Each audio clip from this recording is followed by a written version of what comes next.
बचपन में मुझे स्कूल जाना कभी पसंद नहीं था, तो मैंने सोचा कि मैं उसे इस चीज से क्यों गुजारूं। 15 साल की उम्र में जब उसने 10वीं की परीक्षा पास की, तब मैंने उसे औपचारिक शिक्षा से निकाल लिया। और फिर उसने कहा, आप सबको इतनी सारी चीजें सिखा रहे हैं, पर आप मुझे कुछ नहीं सिखा रहे। मैंने कहा, तुम्हें बस ये जानने की जरूरत है। मेरे पास बहुत काम था, तो मैंने कभी ये सोचा ही नहीं हमारा अपना बच्चा होना चाहिए। पर मेरी पत्नी ने कहा, कम से कम एक। मैंने कहा, ठीक है, एक, सिर्फ एक।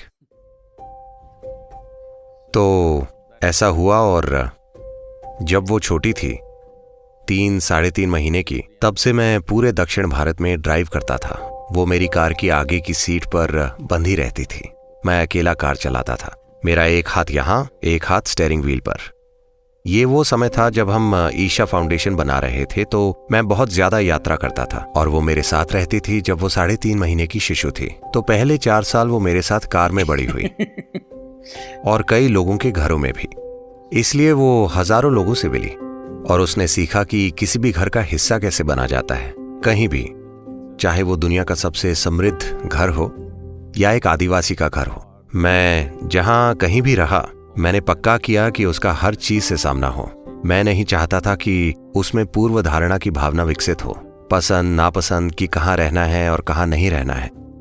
और जब तक वो 3 साल की हुई, वो कम से कम 1000 लोगों को नाम से जानती थी, जिन्हें वो अपना दोस्त मानती थी। वे निश्चित रूप से उसकी उम्र के नहीं थे, सभी बड़ी उम्र के थे। तो जबरदस्त रूप से लोगों से सामना होता था।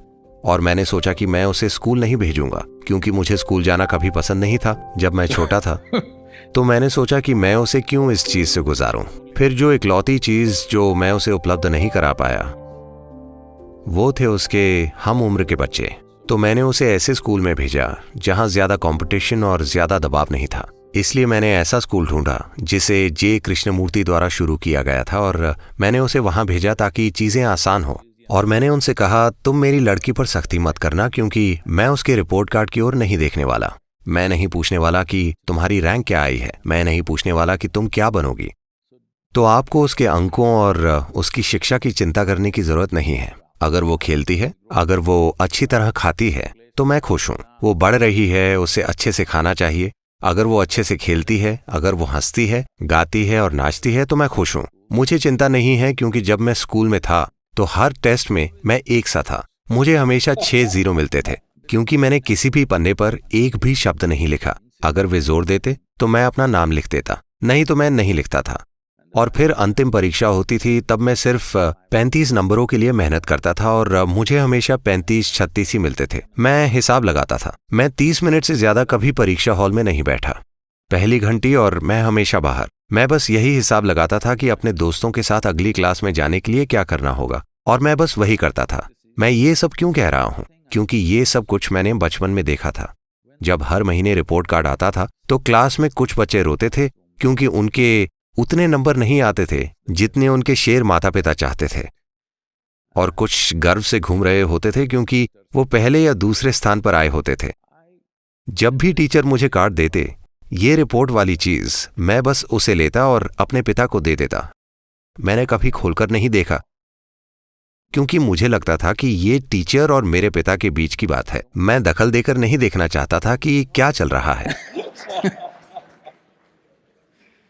तो मैंने खास तौर पर स्कूल के प्रिंसिपल से दरखास्त की, मेरी बेटी की शिक्षा के बारे में चिंता मत कीजिए। मैं चाहता हूं कि वो बस अपनी उम्र के बच्चों के साथ रहे, वो अच्छी तरह खाए।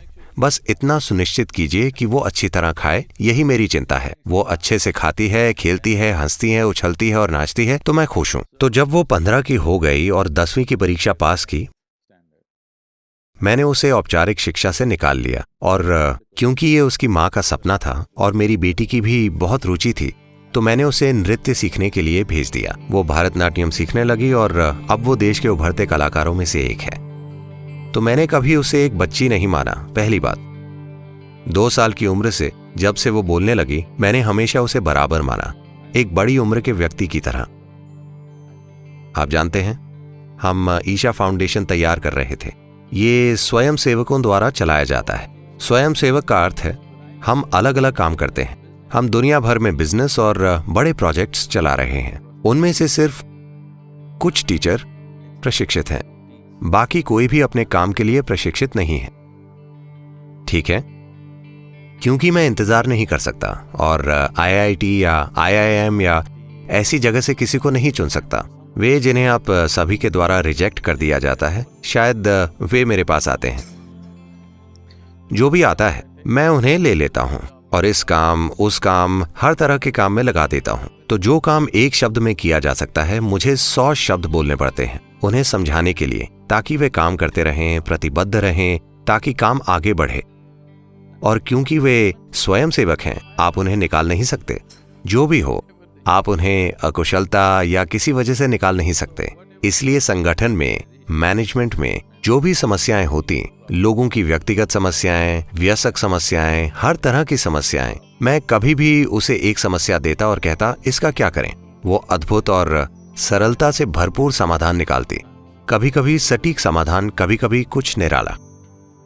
12 साल की उम्र के आसपास एक दिन वो घर आई और वो किसी चीज को लेकर परेशान थी और उसने स्कूल में देखा था। और तब उसने कहा, आप सभी को इतनी सारी चीजें सिखा रहे हैं लेकिन मुझे कुछ नहीं सिखा रहे। मैंने कहा, देखो, मुझे बिना कहे कुछ भी सिखाने के लिए नहीं जाना जाता। अब तुम खुद आई हो तो बैठ जाओ।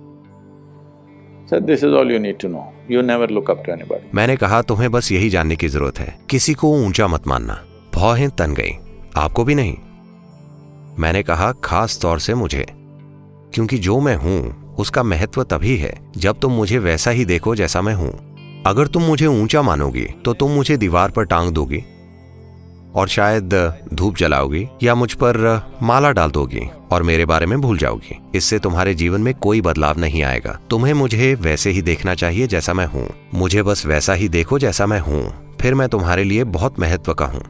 पर अगर तुम मुझे ऊंचा मानोगी तो तुम इससे चूक जाओगी। इसलिए कभी किसी को ऊंचा मत समझना, कभी किसी को नीचा मत समझना। अगर तुम ये एक चीज करती हो तो तुम हर चीज को वैसी ही देखोगी जैसी वो है। जब तुम चीजों को वैसी ही देखोगी जैसी वे हैं, सिर्फ तभी तुम सहजता से आगे बढ़ सकोगी, है ना? ऐसा ही जीवन के साथ भी है। जब तुम हर चीज को वैसी ही देखोगी जैसी वे है, सिर्फ तभी तुम जीवन में आसानी से आगे बढ़ सकोगी।